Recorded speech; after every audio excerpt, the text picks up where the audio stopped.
अब यहाँ देखिएगा श्रीमद् भगवत गीता जी का वो श्लोक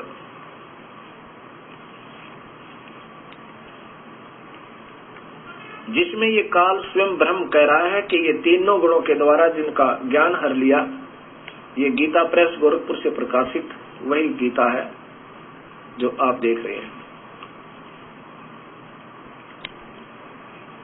अध्याय नंबर 7, ये श्लोक नंबर 12 से देखो इसका।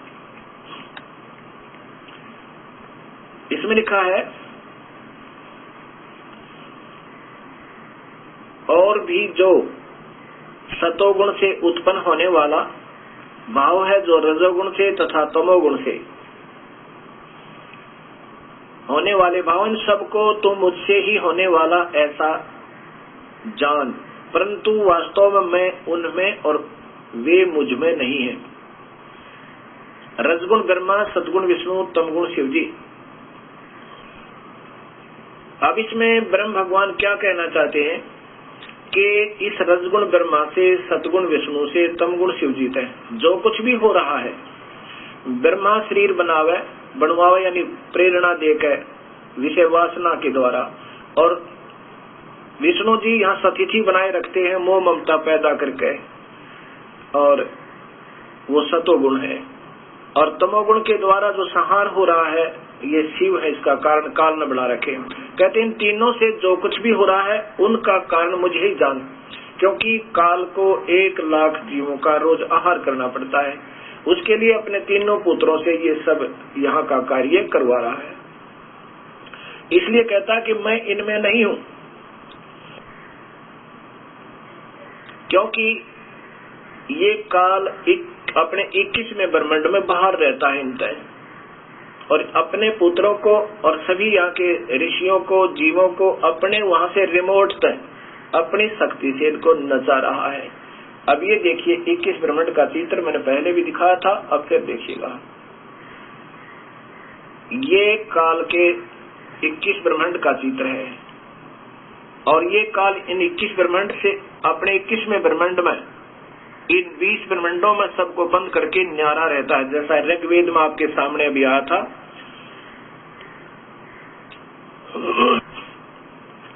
ये एक महाब्रह्मांड है, और इसमें ये 5 ब्रह्मांड हैं। एक ब्रह्मांड में ये ब्रह्मा विष्णु महेश प्रभु हैं, विभागीय मंत्री समझो, और एक महाब्रह्मांड को ऐसे अंडे की तरह इसने बंद कर रखा है, इसमें 5 ब्रह्मांडों का एक ग्रुप बना रखा है। ऐसे ऐसे 4 महाब्रह्मांड बनाकर 20 ब्रह्मांडों को रोका हुआ है। हर एक ब्रह्मांड में एक ब्रह्मा, एक विष्णु, एक शिव है, जिनको ये नादान मार्गदर्शक कहा करते। ये सर्वशक्तिमान है, ये अजर है, अमर है, इनकी माँ नहीं, बाप नहीं, ये तो केवल इसमें एक विभागीय प्रभु है। और ये काल स्वयं इनसे बाहर है, इसलिए कहता कि मैं इनमें नहीं हूं, ये वास्तव में यहां रहता है। और ये तपस्या है इस काल की, यहाँ पर भून कर इंद्रियों का वो शोरबा निकालता है। और ये नकली सतलोक, अलखलोक, अगमलोक, अनामी लोक बना रखे हैं, जो ये पंथ चले हुए हैं 2-3 जो सतलोक की महिमा गाते हैं, लेकिन ये नहीं बता पाए उनके संत के वो कबीर परमात्मा है। इसलिए वो इस नकली सतलोक में ही पहुंच पाओगे, जो बीड़ी शराब मांस तंबाकू प्रयोग कभी नहीं करते, और वो भी सही नाम होगा तो, इन जो नकली नामों से तो कहीं भी नहीं जा सकते। अब यहाँ देखिएगा, ये स्वयं कहता है कि मैं इनमें नहीं हूं, इनसे बाहर रहता हूं। अब फिर देखिएगा वही गीता जी श्लोक नंबर 13। अब 12 आपको सुना था, 13 गुणों के कार्य स्वरूप यानी गुणमयी माने या त्रिगुणमयी माया, इन तीनों प्रकार के भावों से सारा संसार प्राणी समुदाय इन तीनों गुणों से परे मुझ अविनाशी को नहीं जानता।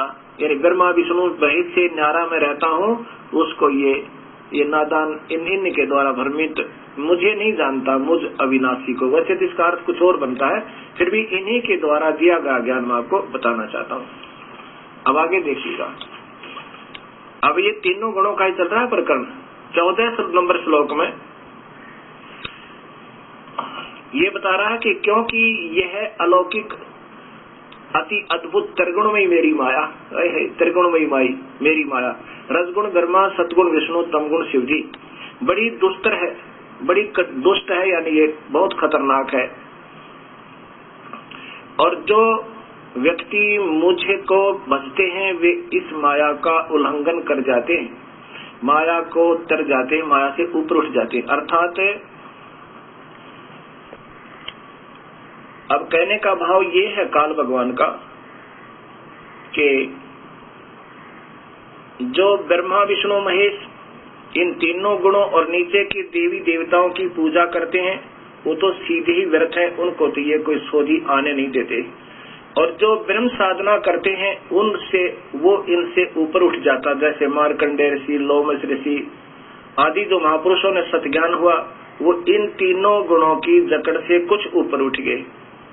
और उनको फिर ये कहता है कि जो इन मेरी पूजा करता है वो इनसे पीछा छुटवा लेता है और महास्वर्ग में उनको महास्वर्ग भेज देता, बाहर नहीं जाने देता।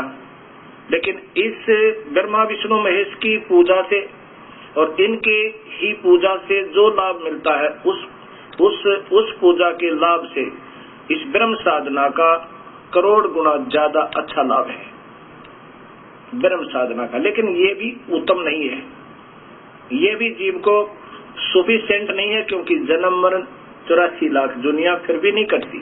महास्वर्ग में जाकर के ये प्राणी हजारों कई हजार युगों तक, लाखों युगों तक भी रह सकता है स्वर्ग में अपनी कमाई के आधार पर, लेकिन फिर भी मृत्यु होगी।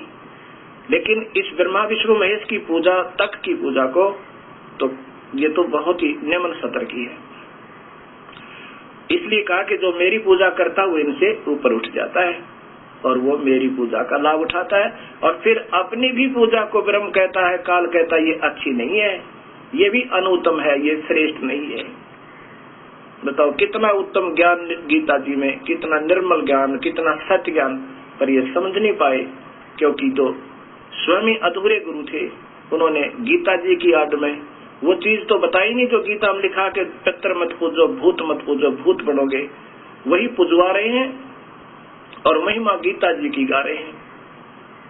ये सब काल के दूत समझना जो कि शास्त्र विरुद्ध साधना आपको दे रही है। अब देखना 15वें श्लोक में स्पष्ट कर दिया कि इन तीनों गुणों के द्वारा जिनका ज्ञान हरा जा चुका है ब्रह्मा विष्णु महेश की ही पूजा में और इनसे नीचे के देवताओं में और इन्हीं के द्वारा दी जा रही अक्षणिक सहायता, ये भक्ति का जो लाभ है इसी में ये उलझे रहते, संपत्ति, संतान, फिर ये छोटा सा स्वर्ग बना रखा है यहाँ पे, उस स्वर्ग तक जा सकते हैं ब्रह्मा विष्णु महेश के उपासक और वहाँ कुछ वर्षों रह करके फिर तुरंत ही 84 लाख दुनियों में गिर जाती। ऐसा ही गीता जी के 7वें अध्याय में बताया है कि वो अन्य देवी देवताओं की पूजा जो करते हैं वो मंदबुद्धि के लोग अक्षणिक सुख को प्राप्त करके तुरंत ही 84 लाख दुनियों में आ जाते हैं। एक ब्रह्म साधना ना करके अन्य देवता, तीनों गुण, तीनों देवता ब्रह्मा विष्णु महेश और फिर नीचे के वो 33 करोड़ देवता और छोटे मोटे बाबा पूज के कहते हैं ये तो शीघ्र ही 84 लाख दुनियों में चले जाते हैं।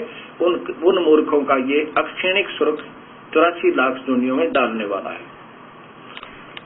अब देखिएगा उसी गीता जी को अध्याय नंबर 7 के और श्लोक नंबर 15 में कमाल कर दिया।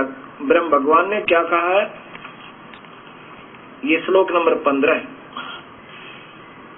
इस त्रिगुणमयी माया के द्वारा, क्योंकि इस त्रिगुणमयी माया का ही जिक्र चल रहा है ऊपर से, माया त्रिगुणमयी माया, रजगुण ब्रह्मा, सतगुण विष्णु, तमगुण शिव जी, माया माने जाल, इनके जाल के द्वारा जिनका ज्ञान हरा जा चुका है, असुर भावम, असुर स्वभाव को धारण किए हुए नराधमा, मनुष्यों में नीच, इन तीनों गुणों की पूजा तक ब्रह्मा विष्णु महेश और देवी देवताओं की पूजा करने वालों को असुर स्वभाव के यानी राक्षस स्वभाव के और नीच मनुष्य, हे परमात्मा और ये इधर दुष्कृतिन यानी बुरे काम करने वाले, अर्थात वो धार्मिक पूजा ठीक नहीं। दुष्कृतिन लिखा है नीच कर्म करने वाले।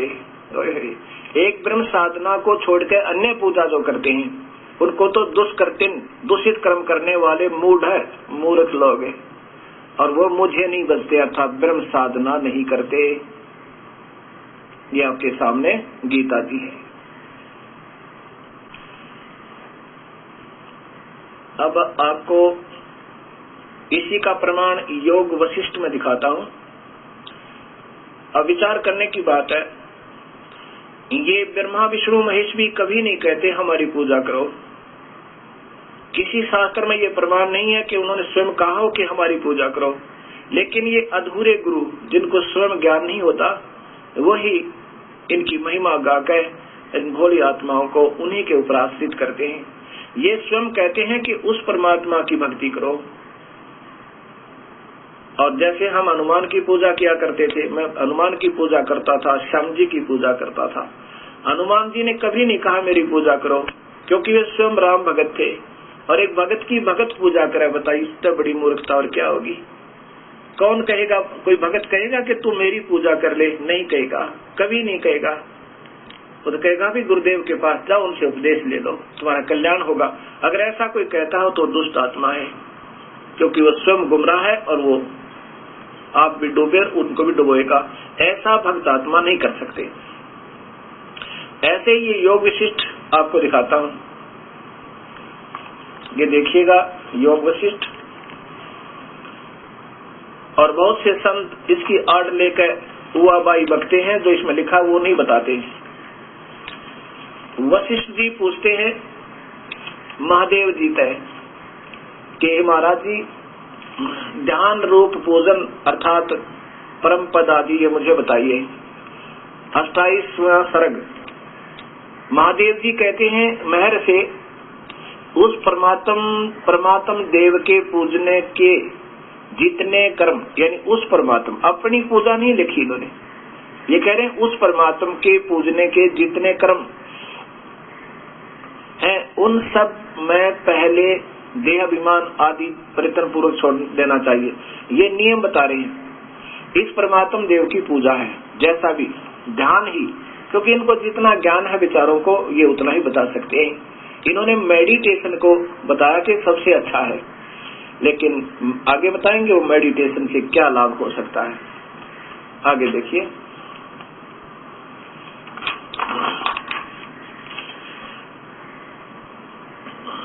यहाँ देखो, ये सब उसी के बारे में प्रमाण दिया जा रहा है, और अपनी महिमा इन्होंने कहीं नहीं लिखी। आगे लिखा है कि उस पूर्ण प्रभा, क्योंकि इन्होंने वेदों का ज्ञान ब्रह्मा जी से हुआ। वेदों में ये लिखा है परमात्म देव ही परम देव है। पूर्वोक्त नियत के नाटक का साक्षी यह परमात्म देव ही परम देव है। अब यहाँ क्या है, वेदों में क्या लिखा है कि पूर्ण परमात्मा कबीर परमेश्वर है, और पूजा दे रखी है केवल ब्रह्म तक की। तो ये सभी महापुरुषों ने, ब्रह्मा ने, विष्णु ने, शिव ने, क्योंकि ब्रह्मा जी ने वेद पढ़े और शिव और विष्णु जी को बताया, तो उन्होंने उसी सुनी सुनाई बातों से बता रहे हैं कि वो परमात्मा, वो परमात्म देव, और फिर पूजा बताते हैं केवल ओम नाम की ही। महिमा तो उस परमेश्वर की गाते हैं वेदों के आधार पर, लेकिन पूजा का इनको मालूम है केवल ब्रह्म तक का, इसलिए बेचारे यहीं पर लटकम पटकम रह जाते हैं। अब देखो ये योग वशिष्ठ में आपको इसी में आगे दिखाता हूं कि वो महादेव जी स्वयं कह रहे हैं। सचित्र योग वशिष्ठ महारामायण द्वितीय खंड, और ये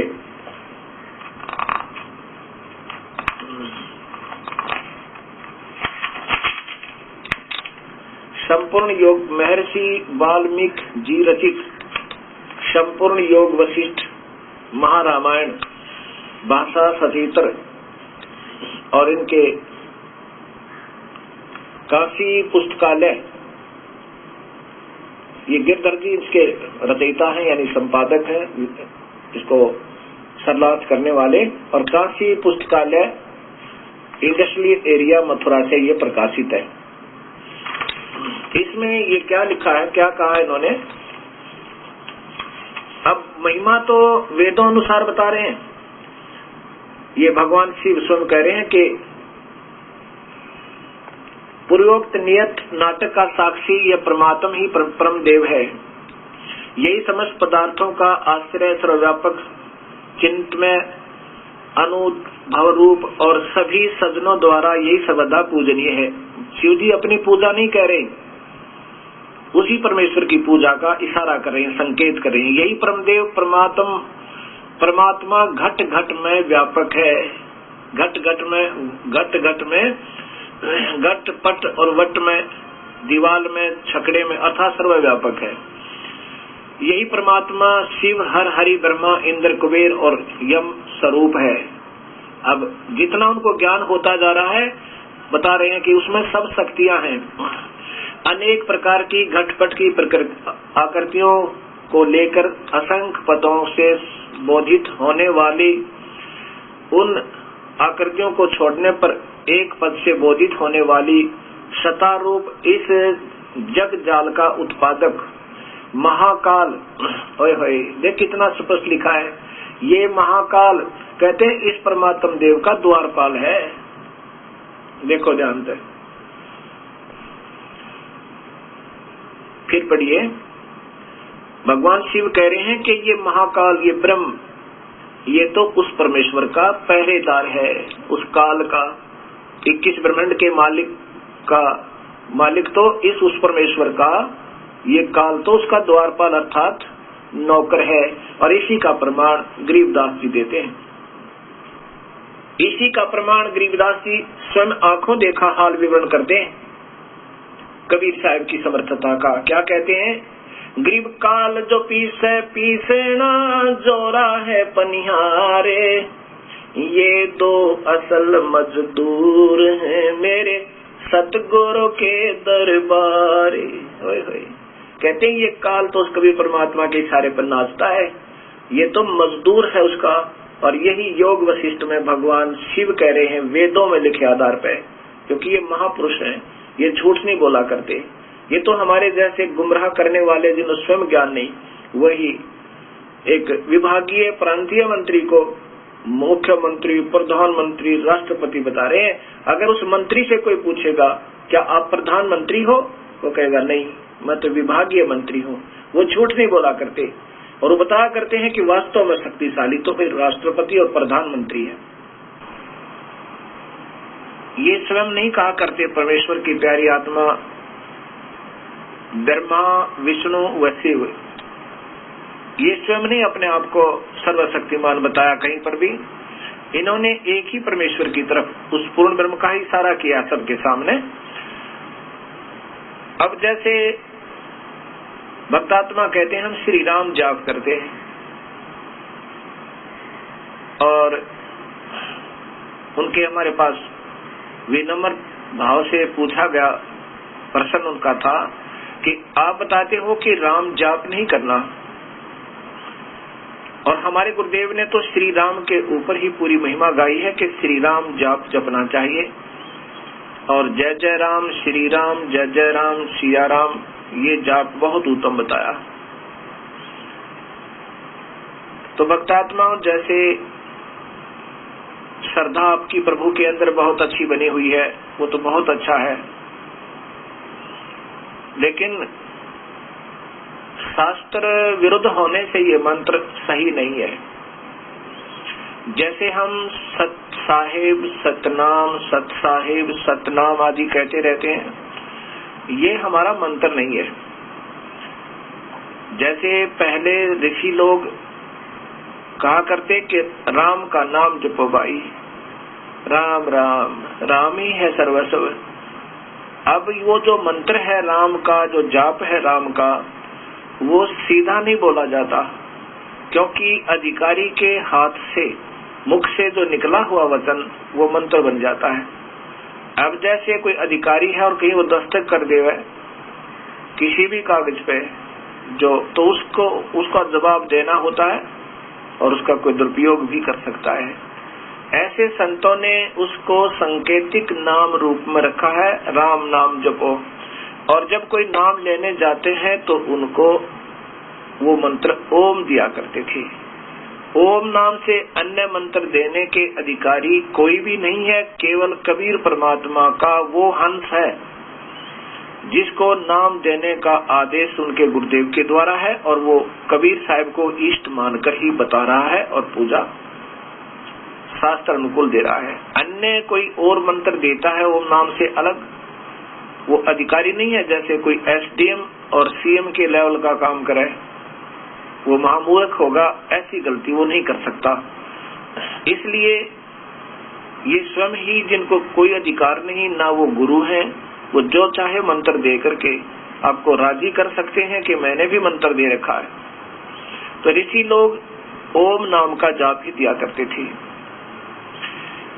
कबीर साहब कहते हैं 3 लोक सब नाम जपत है, 3 लोक में सभी राम जपत है। राम और जान मुक्ति को धाम, और श्री राम ने स्वयं वशिष्ठ गुरु बनाए, और वशिष्ठ जी ने श्री राम को दिया ओम नाम। अब विचार करना कि 3 लोक के अधिपति त्रिलोक धनी श्री राम ने भी वशिष्ठ मुनि जी से गुरु मंत्र लिया, और उन्होंने श्री राम को ओम नाम बताया, और ध्यान के ऊपर ही उनकी दृढ़ता बताई। अब यहाँ विचार करना, कबीर साहब कहते हैं कि तुम तो राम जाप करते हो, राम राम, और श्री राम ने जब मंत्र लिया उन्होंने ओम नाम लिया, क्योंकि वो ऋषिजन वेदों के ज्ञाता थे। उन्होंने इतना ही जाना था कि वेदों के आधार पर ही साधना सत्य होती है, और उस एक ही परमात्मा की पूजा करनी होती है। उन्होंने पूर्ण ज्ञान न होने से उस ओम नाम को पूर्ण परमात्मा, पूर्ण ब्रह्म का मंत्र मान के, और वो स्वयं भी जाप करते थे और शिष्यों को भी दिया करते थे। योग वशिष्ठ जो आपने अभी देखा, इसमें श्री राम जब वशिष्ठ जी के पास पहुंचे तब उन्होंने बताया, हे गुरुदेव मेरा आत्म कल्याण कैसे हो। तब उन्होंने वशिष्ठ जी ने कहा कि मैं तुझे जो मार्ग बताऊंगा प्रभु, वो मैंने भगवान शिव से पूछा था। उन्होंने जो मुझे बताया वो मैं तुम्हें बता रहा हूँ। उन्होंने भगवान शिव ने मुझे बताया था कि उस परमात्मा का ही ध्यान और मंत्र जाप करे और निरभिमान होकर, अभिमान रहित होकर भक्ति करे, तब ये जीव सफल हो सकता है, नहीं तो नहीं होगा। अब यहाँ विचार करना कि श्री राम को वशिष्ठ जी बता रहे हैं कि मैंने महादेव जी से, यानी शिव भगवान, त्रिलोकीय भगवान शिव तक ये पूछा था कि उस परमात्मा का कैसे भजन करें। अब उस शिव को भी जितना ज्ञान है, इस शिव को, त्रिलोकीय शिव को, अब वो भी शास्त्रों के अनुसार जैसे वेदों के आधार पर ही सुनते रहते हैं, और उन्होंने ऐसे ही बताया कि वेदों में ऐसा ही वर्णन है कि कोई और परमात्मा है और उसका जाप करे, ओम ही नाम है उसका, और मेडिटेशन करे, ध्यान करे, यज्ञ करे, जैसा क्योंकि वो स्वयं करते थे ऐसा ही बताया। तो वही श्री राम को वशिष्ठ जी ने बताया कि मैंने शिव जी से पूछा था, वो तुम्हें बता रहा हूँ। राम नाम का जाप ना वेद में है और ना ही गीता जी में कहीं राम जिक्र नहीं है। एक जगह श्री राम जिक्र है कि धनुषधारियों में अर्जुन तो राम के समान है, बस श्री राम यानी वो त्रिलोकीय भगवान श्री रामचंद्र के समान है। केवल जाप ओम नाम का, और फिर ओम नाम से भी पूर्ण मंत्र नहीं बनता। ओम तत् सत, ये गीता जी के 17वें अध्याय का 23वें श्लोक में स्पष्ट किया है। अब मैं आपको वशिष्ठ जी द्वारा श्री राम को उपदेश देते हुए क्या क्या कहा कि मैंने जो शिव से पूछा था वही मैं तुझे बता रहा हूँ। ये योग वशिष्ठ एक बार फिर देखिए। महर्षि वशिष्ठ जी कह रहे हैं श्री राम को कि जो मैंने महादेव जी से पूछा था और उन्होंने मुझे बताया वही मैं तुम्हें वर्णन कर रहा हूं। अब देखिए योग वशिष्ठ।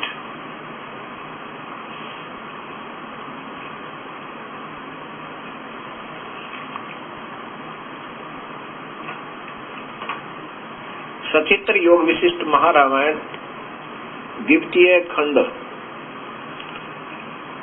और ये संपूर्ण योग विशिष्ट महर्षि वाल्मीकि जी रचित श्री परमात्माय नमः। महर्षि वाल्मीकि जी रचित संपूर्ण योग विशिष्ट सचित्र भाषा सचित्र द्वितीय खंड।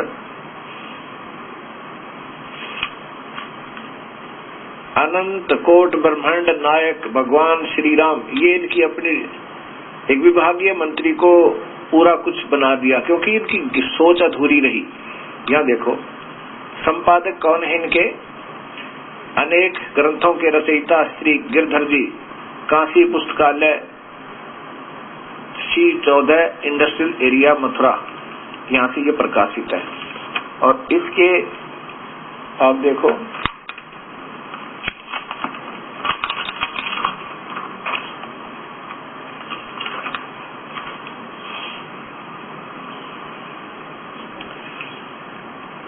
ये है निर्वाण प्रकरण पूर्वार्ध। निर्वाण प्रकरण पूर्वार्ध। श्री वशिष्ठ जी बोले, श्री राम, ऐसा कहकर वे नीलकंठ भगवान शंकर, जिनके ऊपर मैंने उस समय पुष्पांजलि समर्पित की थी, अपने परिवार के साथ आकाश की ओर चले गए। तब पहले से ही शांत स्वभाव वाला मैं त्रिभुवन के अधिपति उमापति के जाने के बाद अक्षण भर चुप रहकर उनके स्मरण पूर्वक उनके द्वारा उपदिष्ट परमात्म देव का, यानी और परमात्मा देव का ज्ञान पूर्वक ध्यान रूप पूजन नवीन परिष्कृत और श्रद्धा आदि से पवित्र हुई बुद्धि से करने लगा। रघुनंदन, महादेव शंकर जी ने चिदानंद सचिदानंद परमात्मा का ध्यान रूप सर्वोत्कृष्ट पूजन मुझे कहा और स्वयं भी मैं उसे तत्व से जानता हूँ। अब देखो वशिष्ठ जी आगे कह रहे हैं कि ज्ञान स्वरूप, तुम ज्ञान स्वरूप और उदार भी होकर सदा ब्रह्म के ध्यान में तत्पर होते हुए समुद्र की तरह परिपूर्ण परितृप्त रूप से स्थित रहो। रघुनंदन, यह सब तुमने सुना और परिपूर्ण बुद्धि होकर तुम स्थित भी हो। इस विषय में और जो कुछ पूछना है चाहो पूछो। पहले जो तुमने प्रश्न किए थे उनमें से यदि कोई उत्तर बिना रह गया हो तो उसे भी आज पूछ लो। वशिष्ठ जी श्री राम को कह रहे हैं, दशरथ पुत्र श्री राम को। अब श्री राम जी कहते हैं कि नहीं, मैंने अब सब प्रश्नों का उत्तर पा दिया है, मुझे कोई ऐसी बात नहीं रही और सब संसार को समझ लिया है, आपसे आगे देखो। ये उन्होंने कहा। फिर वशिष्ठ जी कहते हैं कि रघुनंदन श्री राम, तुम आत्मज्ञानी हो, इसलिए अहंकार तुम्हारा पतन नहीं कर सकता,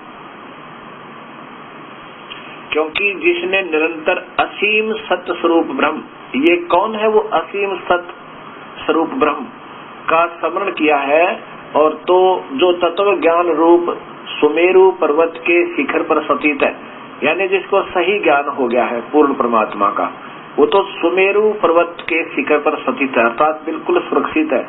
उस पुरुष का पुनर्जन्म रूप पतन नहीं हो सकता। श्री राम, तुम्हारा जो ये समय समता एवं सत्यता में स्वभाव मुझे दिखाई देता है, इससे मैं मानता हूँ कि तुम संकल्प विकल्प और अविद्या से रहित हो चुके हो, क्योंकि आपने अब ज्ञान पूरा सुन लिया, अपने स्वरूप में भली भांति सतीत हुए, अर्थात अब आपने पूरा ज्ञान हो गया है। प्रत्यक्ष कर रहे हो कि सागर की तरह सम्मान पूर्ण समता तुम में विद्यमान है, यानी सत्य ज्ञान सो गया है, आपको निश्चिंत हो गए हो। जिस वस्तु को तुम देख रहे हो उस वस्तु में समान भाव से सता रूप सच्चिदानंद घन परमात्मा स्थित है। ये वो सब जगह व्यापक है, ये वासुदेव कबीर परमेश्वर है, ये आपको वेद बताओगे।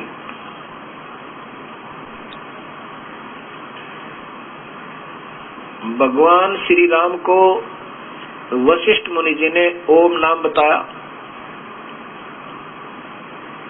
अब यहाँ आपने देखा कबीर साहब की वो वाणी सत्य सिद्ध होती है।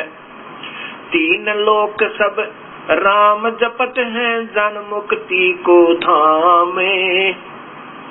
उन्होंने भी श्री राम ने वशिष्ठ गुरु की हो, उनको सुनायो ओम नाम। ओम नाम वशिष्ठ मुनि जी ने भगवान श्री राम को दिया।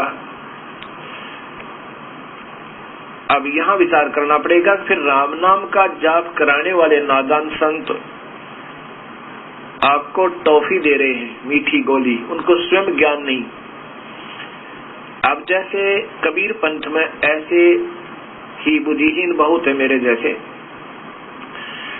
हम सत साहेब बोलते हैं, सत साहेब सत साहेब।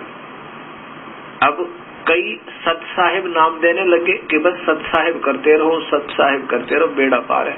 और कई केवल सतनाम जपते रहो, सतनाम सतनाम सतनाम। ये जाप नहीं है, ये वो बुद्धिहीन संत देते हैं सतनाम जाप, जिनको मालूम नहीं कि सतनाम और मंत्र है। ऐसे ही राम का नाम कोई और मंत्र है। तीन लोक का राम का नाम है ओम, और परब्रह्म का नाम है, राम का नाम है, वो अलग है। वो तत्व कहा गीता जी के 7वें अध्याय के 17वें अध्याय के 23वें श्लोक में तीन मंत्र का नाम बताया है। ओम तत् सत। ओम तो ब्रह्म का और तत् सांकेतिक मंत्र है, और सत भी सांकेतिक और गुप्त है। ये कोड वर्ड में कहा जाता है। और उसी का प्रमाण श्याम वेद देता है कि वो कबीर परमेश्वर अपनी ही प्राप्ति के लिए स्वयं भी आता है, स्वयं संत बनकर मानुष रूप धार कर, और उस समय सत भक्ति प्रचार करता है पूर्ण परमात्मा की, अर्थात अपनी ही। और वो तीन मंत्र का जाप देके और तीन ही स्थिति में देकर इस जीवात्मा को काल के जाल से छुड़वाता है। वो बंदी छोड़ है। इस प्रकार जब हमें सही नाम का पता चलेगा तभी हम यहाँ से हटेंगे। तो कई कबीर पंथी क्या कहते हैं, सत साहेब जप लो, सतनाम सतनाम, या सतगुरु दयाल, या कोई वैसे ही अपनी मर्जी के मंत्र देते हैं। वो सही नाम नहीं है। एक ऐसे ही जगह में सत्संग सुनने गया तो वहाँ एक कबीर पंथी महात्मा क्या गा रहा है, सत्य साहेब सत्य साहेब सत्य साहेब जी, सत्य साहेब सत्य साहेब सत्य साहेब जी। और सैकड़ों व्यक्ति उसके पीछे बैठकर उस बुद्धिहीन का और फिर ऐसे बन रहे। ऐसे ही वो जाप नहीं है, और ना ही उसके कहने से कोई लाभ है। वो तो इशारा करता है कि वो सत्य साहेब कौन है, वो सच्चा भगवान अविनाशी परमेश्वर है कौन। ऐसे ही जय राम श्री राम जय जय राम श्री जय राम, ये कोई मंत्र नहीं है। ये तो मन प्रसन्न करने वाली बात है। जब वो है कौन राम, वो कौन मंत्र है उस राम का, ये सारा आपने परिभाषा प्रभु की के अंदर क्लियर हो गया, स्पष्ट हुआ। तीन लोक के राम हैं, ब्रह्मा विष्णु महेश, इनका भी मंत्र अलग है। और 21 ब्रह्मांड का राम वो काल भगवान है, जो इनके पिताजी हैं, किनके, ब्रह्मा विष्णु महेश के। और तीन लोक के राम है ब्रह्मा विष्णु महेश, और ब्रह्मा विष्णु महेश के पिताजी हैं काल भगवान, वो 21 ब्रह्मांड का राम है। और परब्रह्म जो है अक्षर पुरुष, वो 7 संख ब्रह्मांड का राम है। अनंत करोड़ ब्रह्मांड का, जिनकी कोई गिनती नहीं, उनका जो राम है वो सत साहिब, सच्चा राम, अविनाशी भगवान, अकाल मूर्त, शब्द स्वरूपी राम, सतपुरुष, परम अक्षर पुरुष, ये तो उनकी उपमात्मक नाम है, महिमात्मक नाम है। वास्तव में उस शक्तिशाली शक्ति का वास्तविक नाम कबीर है। उसको कबीर भी वेदों में कबीर लिखा है और अब हम उनको अपनी अपनी भाषा में कबीर कहते हैं, कबीर। और वही कबीर परमेश्वर, कबीर देव, वो स्वयं काशी के अंदर आया इस कलयुग में अपने सत्य ज्ञान का ढोल बजाने के लिए। तो ऐसे ये राम है, तीन लोग के राम, ब्रह्मा विष्णु महेश, 21 ब्रह्मांड का राम, इनके पिताजी काल भगवान, जो गीता जी के 11वें अध्याय के 32वें श्लोक में कहता है कि मैं काल हूँ अर्जुन और सभी को खाने के लिए आया हूँ। गरीबदास जी कहते हैं ये काल कसाई हंसत है, सर्वलोक को खाए। ये काल कसाई हंसत है, सर्वलोक को खाए, मैं सब लोगों को खाने के लिए आया हूँ, सब जितने भी व्यक्ति हैं इन सब को खाऊंगा। और अंकुश निर्गुण नाम का ये सतगुर दर पकड़ा जाए। अंकुश इसके लिए कौन सा है? सच्चे नाम का, निर्गुण नाम का एक सार नाम है, उसको सार नाम कहते हैं। उससे फिर ये दूर हो जाता है, ये उस प्राणी के निकट नहीं आ सकता। अगर वो प्राणी सत भक्ति करता हुआ गुरुदेव के चरणों में, गुरु मर्यादा में अंतिम श्वास तक रहता है, जो गुरु मर्यादा भंग कर देते हैं उनके साथ प्रभु नहीं रहेगा, फिर वो काल जाल में फंस जाएगा। अब इस प्रकार ये भ्रमणा भटकना हमारी हट जाएगी, क्योंकि ये सत्य ज्ञान अभी तक हमारे पास नहीं पहुंचा था। अब उसी परमेश्वर की रजा हुई है तो ये प्रारंभ हुआ। अब प्रसंग चल रहा था कि नादान संत शास्त्र विरुद्ध साधना देकर समाज को गुमराह करते हैं। अब यहाँ प्रश्न आता है मन में कि ये कैसे समझें कि सही मंत्र कौन से हैं और गलत कौन से हैं। आम भक्तात्मा की बुद्धि इतना काम नहीं कर सकती, उनकी इतनी समर्थता नहीं है कि वो सत्य और असत्य का निर्णय कर सकें। बिल्कुल ऐसा ही है। अब उसका कैसे निर्णय होगा? पहले हम अपने पूर्वज अशिक्षित थे, अब 90% से भी ज्यादा शिक्षित हो चुके हैं बहन और भाई। शास्त्र अपने पास है और सत्य ज्ञान ये आपको अब मिल रहा है। इस सत्य कथा, इस सच्ची राम कथा को आप श्रवण कीजिए।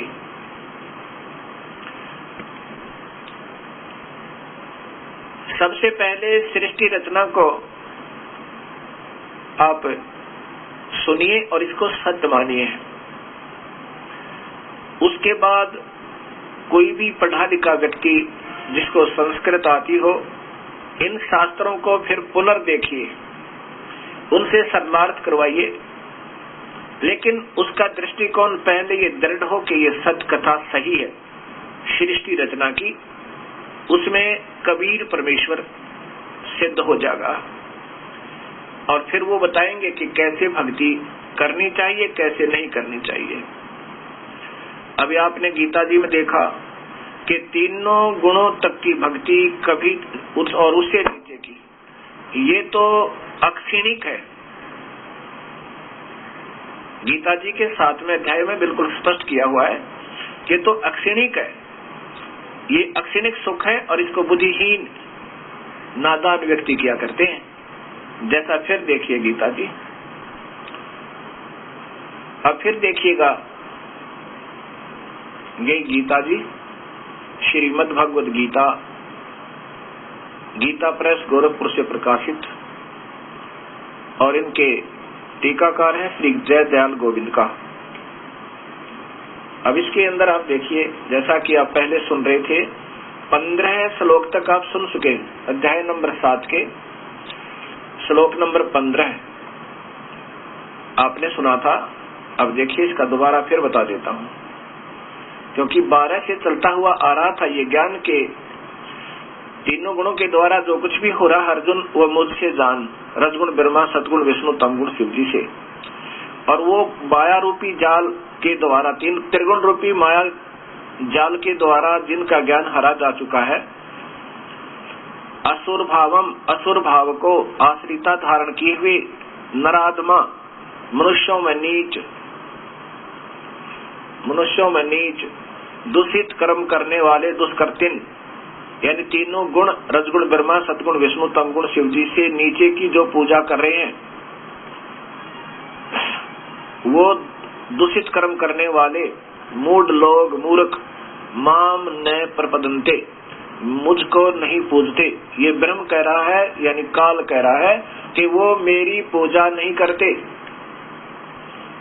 ब्रह्म कह रहा है, ब्रह्म तक की पूजा भी नहीं करते, नीचे की करते। अब 16 में देखो कि मेरी पूजा भी चतुर्विधा भजन्ते माम जना सुकृतिन, ये जो 4 सुकृतिन, ये अच्छे कर्म करने वाले, ये अर्जुन, वो भी मेरे को 4 प्रकार के लोग भजते हैं। आरत जिज्ञासु अर्थात ज्ञानी से बात है। यहाँ देखिए संस्कृत इन्हीं के द्वारा सरलार्थ देखिएगा पूरा ले भारतवंशियों में श्रेष्ठ उत्तम कर्म करने वाले अर्थार्थी, आरत, जिज्ञासु और ज्ञानी, ये 4 प्रकार के भक्तजन मुझे बनते हैं। अब इसका क्या अर्थ बनता है? भगवान ब्रह्म कह रहे हैं, क्षर पुरुष कह रहे हैं, ज्योत स्वरूपी निरंजन अर्थात काल, ये कह रहा कि अर्जुन मेरी भक्ति भी 4 प्रकार के व्यक्ति करते हैं, जो सुकृतिन यानी सही भक्ति कर्म करने वाले। सही कौन? जो वेदों के अनुसार केवल ओम नाम का जाप जपते हैं और वेदों का ही ज्ञान जानने की चेष्टा करते हैं। गीता जी तो बोला जा रहा था उस समय, गीता और वेद एक ही समझो। उसमें बताया कि आर्त का अर्थ होता है जो कोई अपना संकट निवारण करवाने के लिए, लेकिन वेदों के अनुसार ही कर रहा है, वो भी ठीक है। और दूसरा अर्थार्थी, अपने धन सुविधा प्राप्त करने के लिए और कर रहा पूजा वेदों के अनुसार, अन्य पूजा नहीं कर रहा, तो वो भी सुकृतिन है। और तीसरा जिज्ञासु, केवल वेदों से ही ज्ञान जानने की कोशिश कर रहा है, वो भी सही कर्म कर रहा है। उससे नीचे के जो शास्त्रों के अनुसार उलझ रहा है, वो सही कर्म नहीं है उसके, वो दुष्कृतिन है। अन्य शास्त्रों का पठन पाठन भी वेद को छोड़कर, और फिर गीता ही उसका दूसरा प्रारूप है, वेदों का संक्षिप्त। इनको चाहकर अन्य शास्त्रों को किसी के द्वारा उपनिषद है, 6 शास्त्र हैं, 11 उपनिषद हैं, अगर इनके ऊपर उलझता है तो वो सही कर्म नहीं है, वो दुष्कृतिन है और ये सुकृतिन है।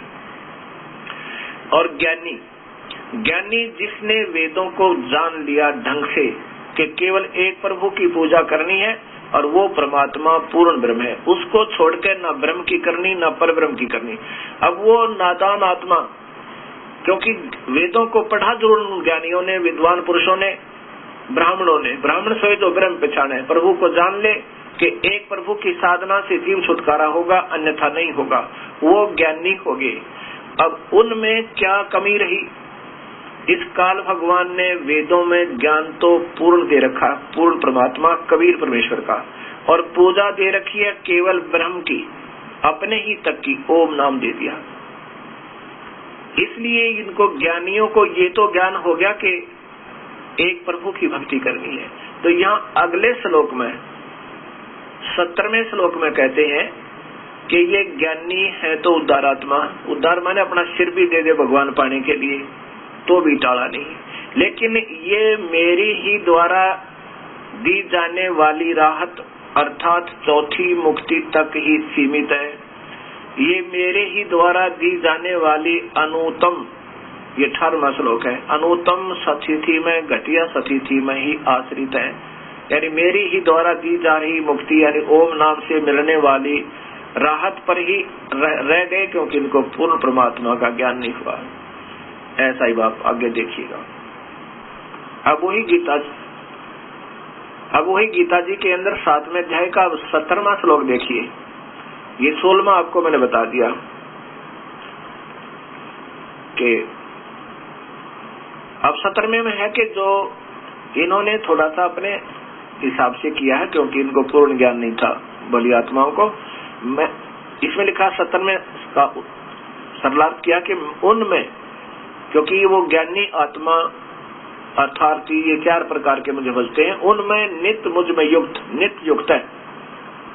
आगे देखिए, एका भक्ति, एक परमात्मा की भक्ति में, अनन्य भक्ति में ज्ञानी भक्त, ज्ञानी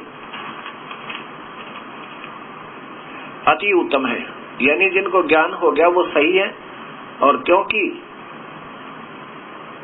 मुझको तत्व से जानने वाले ज्ञानी को मैं पसंद हूँ, और वो ज्ञानी मुझे पसंद है, क्योंकि वो ब्रह्म साधना कर रहा है, इसलिए कह रहे हैं कि वो मुझे अच्छा लगता है। अब ये ब्रह्म भगवान कह रहे हैं, क्षर पुरुष ज्योत स्वरूपी निरंजन काल भगवान, कि अर्जुन जो ज्ञानी है ना, उनको तो मैं अच्छा लगता हूँ, क्योंकि उनको ज्ञान हो गया वेदों के अनुसार कि एक प्रभु की भक्ति करें, और वो मेरी भक्ति कर रहे हैं, इसलिए मुझे अच्छे लग रहे हैं। वो नीचे की तीनों गुणों की, रजगुण ब्रह्मा, सतगुण विष्णु, तमगुण शिव जी, और अन्य उपासना नहीं कर रहे आन देवताओं की, इसलिए वो मुझे पसंद है। मैं उनको ऐसा सुख दूंगा, क्योंकि ब्रह्म साधना से जो सुख होता है, जो राहत मिलती है, प्रभु तो नहीं मिलते वेदों के अनुसार। ब्रह्म साधना करने से ये मालिक प्राप्ति नहीं है, ये तो बिल्कुल स्पष्ट है। वो भी अभी बताऊंगा गीता जी के 11वें अध्याय में। लेकिन उनको जो एक ब्रह्म की साधना करते हैं, चाहे वो पूर्ण ब्रह्म मानकर ही कर रहे हैं, ओम नाम के जापते हैं, तो उसका प्रतिफल उन्हें मिल रहा है। वो इतना अच्छा है कि करोड़ गुना साधना, ब्रह्मा विष्णु महेश की उपासना से करोड़ गुना लाभ जो है ब्रह्म साधना से होता है। वो महास्वर्ग में चले जाते हैं। इस काल के द्वारा हर ब्रह्मांड के अंदर एक ब्रह्मलोक बनाया हुआ है, उस ब्रह्मलोक के एक कोने में महास्वर्ग बना रखा है, और वहां चले जाते हैं। वहां ये काफी युगों तक, वहां हजारों कई लाखों युगों तक उस महास्वर्ग में रहते हैं, लेकिन फिर भी जन्म मरण है। इसलिए आगे कहेंगे 18वें श्लोक में कि मेरे द्वारा दी जा रही राहत भी उत्तम नहीं है, अनुत्तम है। ये स्वयं काल भगवान, ब्रह्म भगवान कह रहे हैं, जो गीता में बोल रहे हैं। अब आप देखिए वही गीता जी। अब ये संस्कृत दिशा देखिए, उदारा है सर्वे एवं एत ज्ञानी तु आत्मा एवं ते मे मतम। ये मेरा विचार है कि ज्ञानी आत्मा जितनी है, ये है तो विचारी उदार। ये तीनों ने किया, मेरा स्वरूप है इनका, इतना विचारों का पूरा ज्ञान न होने से किया। सीधा अर्थ बनाया कि ये जितने भी ज्ञानी आत्मा वेदों के अनुसार जिनको ज्ञान हुआ, वो है तो उदार, सिर देने की विटाल नहीं परमात्मा के पाने के लिए, ये मेरा विचार है। लेकिन वो मेरी ही आश्रिता है, वे मेरी ही युक्ता मां, मेरी ही अनुत्तम गति, मेरी अनुत्तम घटिया अधूरी जो श्रेष्ठ गति, और गति माने दी जाने वाली राहत, ब्रह्म के द्वारा दी जाने वाली राहत में ही स्थित है। सह आस्थिता, सह युक्ता, क्योंकि ही माने क्योंकि, सह माने वह, युक्ता माने प्रभु भक्ति में एक भक्ति को जानकर भक्ति करने वाले, माम अनुत्तम गति में स्थित है, वह मेरी अनुत्तम घटिया सतिथि में आश्रित है। कोई संस्कृत का जानने वाला विद्वान पुरुष समझ सकता है इसको। अब आगे देखिए, इनकी जो सरलार्थ है वो भी समझ लीजिए। महापुरुषों ने क्या किया है,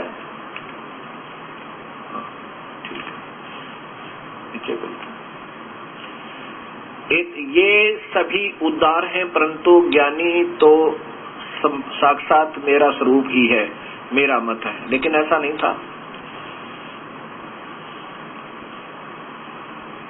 क्योंकि वह मद भक्त, मदत मनन बुद्धि वाला ज्ञानी भक्त अति उत्तम, अनुत्तम का, अनुत्तमाम का अर्थ घटिया था, घटिया, अनुत्तमाम यानी बिल्कुल व्यर्थ, अनुत्तम माम, उसे अर्थ इसका यह बनता है अनुत्तम माम, मेरी सबसे घटिया गति में मुझ में ही स्थित है। इन्होंने लिख लिया अति उत्तम, अनुत्तम का अर्थ अति उत्तम कर दिया। अब बताओ, ये सरलार दिया समाज को, अब आपके सामने भक्त समाज कि कैसा उन्होंने सरलार्थ किया समाज को, क्योंकि उन बेचारों को स्वयं ज्ञान नहीं है। इन टीकाकारों को अनुत्तम को ये अति उत्तम लिख रहे हैं, और फिर यही लेखक आगे विचलित हो जाता बेचारा कि कहां तक अर्थ का अनर्थ करूं। आगे फिर अनुत्तम को अनुत्तम ही लिख देता है। धन्य भाग है इसके, तो भी पीछा छुटा बेचारे ने। अब इसमें स्पष्ट किया है कि ये ज्ञानी आत्मा है तो उदार बेचारी, जैसे महर्षि चुनक जैसे, महर्षि दुर्वासा जैसे, महर्षि कपिल देव जैसे, कपिल मुनि जैसे, उन्होंने वेदों को पढ़ा और उसमें पाया कि एक ही प्रभु की भक्ति करनी है, और उसका विशेषकर ध्यान ही बताते हैं ये मेडिटेशन। और उससे क्या पाया, हजारों वर्षों तक मेडिटेशन ध्यान करके केवल सिद्धियां आई, प्रभु नहीं मिले। अंदर प्रकाश देकर राजी रहे, प्रसन्न रहे, और सोचा प्रभु मिल गया, क्योंकि प्रकाश में बताते हैं परमात्मा को, लेकिन ऐसा नहीं है। अब यहाँ बताया कि वो है तो उदार आत्मा जिन्होंने अपने शरीर की परवाह नहीं की, हजारों वर्षों तक भूखे प्यासे और संघर्ष करते रहे, लेकिन वो बेचारे पूर्ण ज्ञान न होने से ये काल कह रहा है कि मेरी घटिया, मेरे द्वारा दी जाने वाली अनुत्तम अश्रेष्ठ राहत में ही लगे रहे, क्योंकि ब्रह्म साधना से भी जीव मुक्त नहीं हो सकता, काल के जाल से पार नहीं हो सकता। अब 19वें श्लोक में लिखा है कि मेरी भक्ति भी अर्जुन, मेरी भक्ति भी न जाने कितने जन्म हो जाते हैं आपके, न जाने कितने जन्म, तब कोई शुभ संस्कार उदय होता है जो ब्रह्म साधना कोई प्राणी करता है वेदों के अनुसार। ऐसा भी बहुत जन्मों के बाद तुम्हें सुअवसर प्राप्त होता है, नहीं तो नमन सत्र की साधना में जीवन व्यर्थ करते रहते हो। और ऐसा महात्मा जो उस पूर्ण परमात्मा को ही माने कि वो है सर्वव्यापक, और वो पूर्ण परमात्मा कौन है उसको समझे, ऐसा तो बहुत ही दुर्लभ है। ऐसा कोई बताने वाला उस परमेश्वर के बारे में, वो तो बहुत ही दुर्लभ है। अब देखो, ये गीता जी के 7वें अध्याय का ही 19वां श्लोक है। बहुनाम जन्मानाम अन्ते ज्ञानवान माम प्रबदते। कितना स्पष्ट लिखा है कि बहुत जन्मों के बाद, बहुनाम जन्मानाम, ये ज्ञानवान, बहुत कोई ज्ञानी पुरुष होता है, बहुत जन्मों के बाद उसको सुअवसर मिलता है कि ब्रह्म साधना करता है। और वासुदेव सर्वमिति स महात्मा दुर्लभ है, सो दुर्लभ है। वासुदेव सर्वमिति, जो उस पूर्ण परमात्मा, सर्वव्यापक परमात्मा कोई सर्वस्वा मानता है, सर्वम यानी सब कुछ है, ब्रह्म पूर्ण नहीं है, और ब्रह्मा विष्णु महेश तो बहुत अधूरे है। ऐसा कोई बताने वाला सह महात्मा सो दुर्लभ है, वो संत तो बहुत ही दुर्लभ है। और उसी को ढूंढो अर्जुन, अगर उस परमात्मा को पाना है तो वो आपको 4थे अध्याय का 34वां श्लोक बताता है। अब देखिएगा, वही गीता जी अध्याय नंबर 4, अध्याय नंबर 4 का और श्लोक नंबर नीचे देखिएगा 33 या 33 से देखिएगा। कहता है श्रेयान धर्मयात यगात ज्ञान यज्ञ प्रंतप सर्वम कर्म अखिलम भारत पार्थ ज्ञाने परिसमाप्ते। इसका क्या अर्थ है? श्रेयान, ये ज्ञान यज्ञ जो है, ज्ञान यज्ञ कौन सी है? जो पूर्ण संत, जो सत्य ज्ञान बतावा पूर्ण परमात्मा का, सत्संग सही ज्ञान जो देता है, वो ज्ञान यज्ञ कहलाती है। ज्ञान यज्ञ में जब सही ज्ञान हो जाएगा, उसके अंदर उससे द्रव्यमयात यज्ञ, द्रव्य से होने वाली यानी धन से होने वाली हवन धर्म भंडारे, उनसे ज्ञान यज्ञ अति श्रेयान श्रेष्ठ है। हे अर्जुन, अगर ज्ञान हो गया तो कुछ पता चलेगा कैसे भक्ति करनी चाहिए, और ज्ञान नहीं हुआ वैसे ही कर रहे हैं तो वो साधना अधूरी है। इसलिए कहा कि श्रेयान द्रव्यात, द्रव्य यज्ञ से ज्ञान यज्ञ अर्थात सत्य ज्ञान यज्ञ, ये सबसे उत्तम है। 5 यज्ञ हैं, एक यज्ञ धर्म की, दूसरी यज्ञ ध्यान, तीसरी यज्ञ हवन की, चौथी यज्ञ परिणाम और पांचवी यज्ञ ज्ञान की। यानी सही ज्ञान होगा तभी तो भक्ति करने पर जीव लगेगा। अब फिर लिखा कि सर्व कर्म अखिलम पार्थ ज्ञाने परिसमाप्ते। अब सभी ज्ञान में सभी कर्म जो अधूरी साधना हम कर रहे थे वो सत्य ज्ञान होने पर अपने आप समाप्त हो जाती है। इसलिए भगवान कह रहे हैं कि जब तुझे सही ज्ञान हो जाएगा उसमें तेरे सारे कर्म समाप्त हो जाएंगे। अर्थात ये छोटी मोटी पूजा जो तू कर रहा है ये कभी नहीं करेगा। इसलिए ज्ञान यज्ञ इस द्रव्य युग से ज्यादा श्रेष्ठ है। यज्ञ तो सारी ही करनी है। एक यज्ञ धर्म की, जैसे भंडारे करते हैं गुरु आज्ञाता है, जहाँ धार्मिक होते हैं ये अनुष्ठान होते हैं गुरु के आदेश से, गुरु की कृपा से, गुरु के सामने जो करवाए जाते हैं धर्म भंडारे चलते हैं। एक यज्ञ धर्म की, दूसरी यज्ञ ध्यान। मेडिटेशन भी एक यज्ञ है। अब ध्यान से सुनना कि अब मेडिटेशन के ऊपर काफी प्रश्न आए भक्तों के कि हमारे गुरुजी तो ध्यान ही की ज्यादा महिमा बताते हैं, और योग वशिष्ठ में भी जैसे ध्यान पर ही जोर दिया है भगवान शिव ने भी। अब ये ध्यान है क्या? ये भी एक यज्ञ है। ध्यान भी एक यज्ञ है, और प्रणाम, दंडवत प्रणाम करना ये भी एक यज्ञ है, यज्ञ होता है। और फिर ज्ञान यज्ञ, ज्ञान यज्ञ ये सत्संग परिभाषा प्रभु की, ये ज्ञान यज्ञ है। अब कहा कि ज्ञान को जब तुझे, ज्ञान यज्ञ सबसे श्रेष्ठ है, द्रव्य यज्ञ से भी अच्छी है, लेकिन इसके अंदर सभी कर्म समाप्त हो जाते हैं। अर्थात फिर ये भ्रमणा भटकना, अधूरी साधना, संशय रहित साधनाएं अपने आप छूट जाती है। फिर ये सत भक्ति पर प्राणी लग जाता। इसलिए पहले सच्चे संत तक पूरे संत का सत्संग सुन, और फिर उन्हीं के पास जाकर उस तत्व भेद के जानने वाले उस संत ने ढूंढ। वो महात्मा बहुत सुदुर्लभ है, कहते हैं वासुदेव सर्वम इति स महात्मा सुदुर्लभ है। उसने ढूंढ, फिर ये सच्चा ज्ञान बताने वाला, पूर्ण परमात्मा का मार्गदर्शन करने वाला और शास्त्र अनुकूल साधना देने वाला, जिसको आदेश हो ये नाम देने का, उन संतों को फिर ढूंढे। पहले तो ज्ञान सुन उनका, और फिर उनके साथ उनके पास जा। यहाँ भगवान नहीं कह रहे कि मेरे पास आ जा। ये देखो इसी गीता जी के वही चौथे अध्याय का अब आपको 34वां श्लोक दिखाता हूँ। ये आपने 33वां श्लोक पढ़ा, ये अब 34वां पढ़ो। इन्होंने भी ऐसा ही किया सरलार्थ। ये देखो, हे परंतप अर्जुन, द्रव्य में यज्ञ की अपेक्षा ज्ञान यज्ञ अत्यंत श्रेष्ठ है। यावन मात्र संपूर्ण कर्म ज्ञान में समाप्त हो जाते हैं।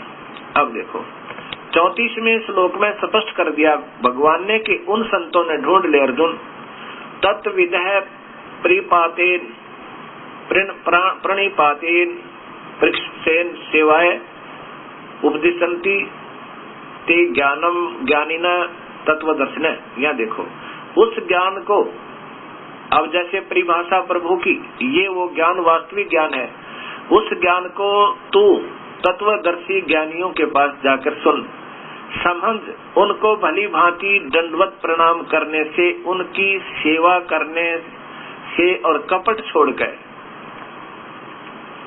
सरलता पूर्वक प्रसन्न करने से वे परमात्म तत्व को भली भांति जानने वाले ज्ञानी न ज्ञानी महात्मा तुझसे तत्व ज्ञान का उपदेश करेंगे। यहाँ भगवान नहीं कह रहे कि मेरे पास आ जा, मैं तुझे परम ज्ञान दे दूंगा, नहीं। अब ये आपको शास्त्र अनुकूल ज्ञान प्राप्त हो रहा है, और ऐसे ही करने से बात बनेगी। अब इसमें स्पष्ट कर दिया कि उन संतों ने ढूंढ ले अर्जुन जो उस पूर्ण परमात्मा के तत्व ज्ञान के जानने वाले हों, उनको दंडवत प्रणाम कर, निष्कपट भाव से उनकी सेवा करे, और सरलता पूर्वक प्रसन्न करने से, अर्थात उनसे भीख मांग उस उपदेश की, है परमात्मा के प्यारे हंस, हे सतगुरुदेव अब हमारा कैसे छुटकारा हो। अभी तक तो हम अधूरे ज्ञान वाले उलझे हुए थे। वो फिर जैसे बतावें ऐसे करना, वो फिर तुझे उस परमात्म तत्व का उपदेश करेंगे, पूर्ण परमात्मा का मार्गदर्शन करेंगे। अब आपके सामने